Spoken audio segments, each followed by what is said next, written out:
delighted to be introducing Mary Duff to you all, but I think you probably all already know her.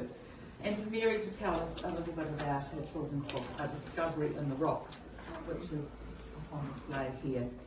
I grew up around here, and the rocks were where we played as kids. We built huts, we built forts, we gathered birds' eggs, picked wild gooseberries, and it was an amazing place in solitude. I would find a sunny spot on a rock and in the west, facing the west, and sit up there with my knitting dolls' clothes. So little did we know that it was an ancient seabed then. So it took you to show us all of that and what was really in the rocks. And now Mary has brought it alive with a discovery in the rocks. Congratulations, Mary. Thank you so much. A wonderful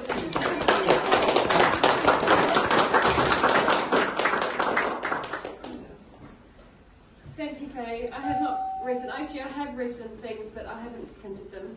I decided that I would just get the spotlight and get a big mirror and then reflect it around the room, because I've really just been a project manager for this Way to Live Our project. And Faye's actually kind of the seeder for it. She was working here when I was working for a software company, and she said, oh, we're just, struggling to find books about the topic, and I was like, well, I've written this little story for my nephew, because there's all these rocks lying around the farm, and people trip over them, and they're in the way, and you can't grow grass on a rock. So I thought I'd write this story for a little kid to understand how significant the rocks are, because, well, they're pretty cool.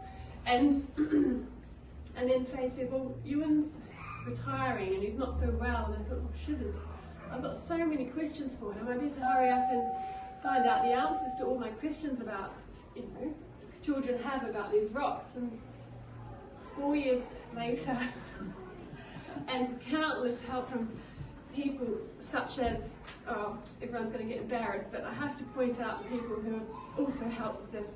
So we have Lynn and Mike Gray. I can't see Mike here. He's out on a horse and cart. Oh, good. Yes, so Lynn will represent Mike. Behind Lynn is Nancy Longlegger, who's a science communication professor at the Tiger University. I should say emerita professor, because she's now retired from that role. Just to get a message that young children can understand is a whole lot trickier than I thought. And we have some volunteers from the Vanished World who were here from the very beginning of setting up this organisation, this